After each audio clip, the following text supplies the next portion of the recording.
जय श्री राम। मैं अपने पति के साथ बाजार गई थी करवा चौथ के 2 दिन पहले। कुछ सामान घर गृहस्थी का खरीदना था। बड़ी दुकान थी, वहाँ भीड़ ज़्यादा होती है, इसलिए वहाँ टाइम भी लगता है। मेरे पति देव अंदर चले गए सामान लेने के लिए। मैं बाहर गाड़ी के खड़ी थी, क्योंकि त्यौहार का टाइम है, गाड़ी उठने का भी बहुत डर रहता है। तो मैं वहीं पर खड़ी थी, तो मैंने देखा कि 2 बुजुर्ग पति पत्नी वहीं पर घूम रहे थे। पति के हाथ में, बुजुर्ग जो थे उनके हाथ में एक प्लेट था। प्लेट में किसी देवी देवता की फ़ोटो थी और एक दिया जला के रखे थे। वो हर दुकान में घुसते थे, कोई 10-20 दे देता था, कोई डांट के भगा देता था। माता जी बाहर खड़ी रहती थी, क्योंकि वो चल नहीं पाती थी, बहुत धीमे चलती थी, वो बूढ़ी हो चुकी थी, मतलब झुक चुकी थी। वो ज़्यादा नहीं चल रही थी। जो वो 4 दुकान में मांग के आते थे, तो एक जगह वो खड़ी रहती थी, फिर साथ में आगे बढ़ते थे। मैं उनको देख रही थी, देख के फिर मुझसे रहा नहीं गया, मैं उनके करीब गई। उनको देखने से ऐसा लग रहा था जैसे कि किसी अमीर घर के हैं, पहले के वो अमीर थे ऐसा लग रहा था, उनके भाषा से, उनके चाल ढाल से। मैंने कहा, आप इतने बुजुर्ग हैं, चल भी नहीं पा रहे हैं, तो आप ये दुकान क्यों जा रहे हैं?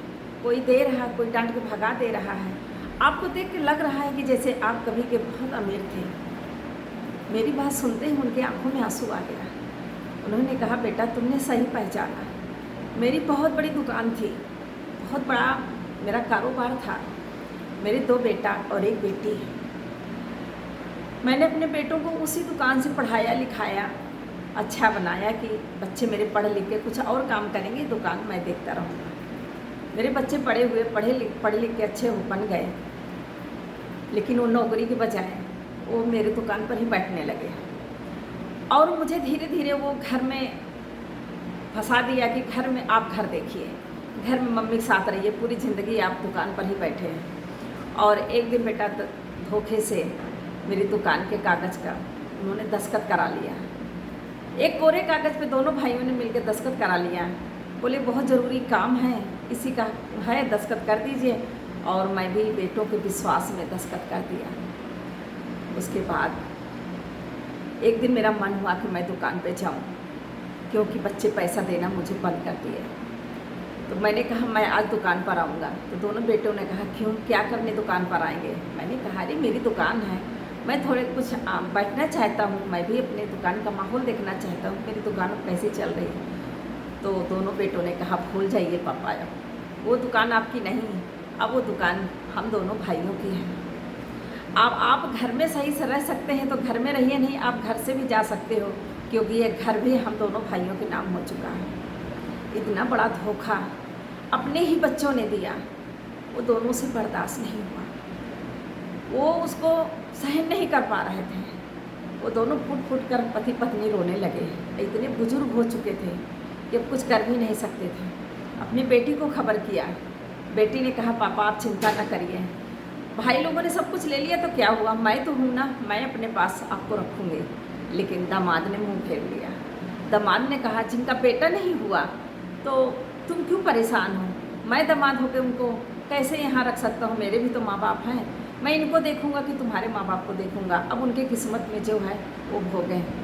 बेटा आज हम दर दर पर भटक रहे हैं। तो मैंने कहा, आप कानूनी कार्रवाई क्यों नहीं किए?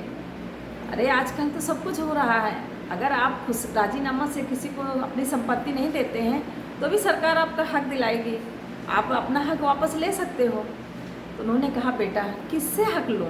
वो अपने ही तो हैं, अपने ही बेटे तो हैं, उनसे मैं लड़ाई करूँ, मैं कोर्ट कचहरी करूँ, मैं पुलिस थाने जाऊँगा, मेरे घर पुलिस जाएगी, वकील आएंगे, दुनिया भर के लांछन हमारे बेटों पर लगाएंगे, बहूओं पर लगाएंगे, वो मेरे से बर्दाश्त नहीं होगा। कोई बात नहीं, हम अपनी ज़िंदगी जी चुके हैं, अब थोड़ी बहुत है ऐसे कट जाएगी। मैं अपने बेटों पे अब कोई एलिगेशन नहीं लगा सकता, मैं बेटों से अपने कोई लड़ाई नहीं लड़ूंगा। मैं सुन के एकदम हतप्रभ रह गई। एक ये माँ बाप हैं कि अपने बेटों को गलत शब्द भी नहीं बोल पा रहे हैं, और एक वो बेटे हैं जो कि माँ बाप से धोखे से सब कुछ छीन लिया और उनको सड़क पर छोड़ दिया। आज वो एक एक पैसे के लिए मोहताज हैं, हर दुकान पर जाते हैं, जिसकी खुशी हुई दे दिया, जिसकी खुशी नहीं हुई वो नहीं दिया। मैं बेवश थी, मैं देख के परेशान हुई। लेकिन कर क्या सकती थी। ये हर घर की कहानी हो गई है। ये बच्चे कैसे हुए जा रहे हैं, अपने माँ बाप के साथ ही धोखा। अरे माँ बाप अपने सर पे थोड़ी लेके जाएंगे, सब यही छोड़ के जाएंगे। अरे जितने दिन वो धरती पर हैं उसी उनको अपने साथ सम्मिलित करके रखिए ना, प्रेम से रखिए, उनका आशीर्वाद ही मिलेगा। माँ बाप की छाया जब तक रहती है बच्चों को आशीर्वाद ही मिलता रहता है। कहते हैं कि पेड़ अगर बूढ़ा हो जाता है, अगर उसमें पत्तियां हैं तो आंगन में खड़ा रहने दीजिए ना, फल नहीं देगा तो छाया तो ज़रूर देगा ना। ऐसे ही हमारे माँ बाप होते हैं। माँ बाप हमारे बूढ़े हो गए हैं, वो कमा के हमको पैसा तो नहीं दे सकते हैं, लेकिन उनके बनाए हुए धन संपत्ति पर तो हम ऐश कर रहे हैं, तो आखिरी में उनका आशीर्वाद लेकर तो हम जिंदा रह सकते हैं। वो आशीर्वाद तो हमको दिल से देते रहेंगे। लेकिन आज की ये पीढ़ी, आज का ये दौर समझ में नहीं आ रहा है, ये कहाँ जा रहा है, लोगों के विचार कहाँ जा रहे हैं, अपने ही माँ बाप के दुश्मन हुए जा रहे हैं। ऐसा मत करिए। माँ बाप के आंसू कभी आपको सुखी नहीं रहने देंगे। आपका मन का संतोष आपने कर लिया कि मैंने माँ बाप से छीन लिया। किससे छीना? अपने माँ बाप से।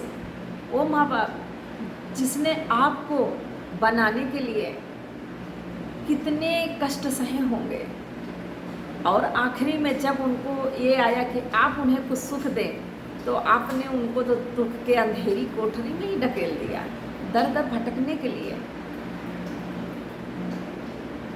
अगर आप लोग मेरी बात से सहमत हैं तो लाइक फॉलो शेयर जरूर करिए, और अपने माँ बाप का सम्मान करिए, उनको धोखा मत दीजिए। जय श्री राधे।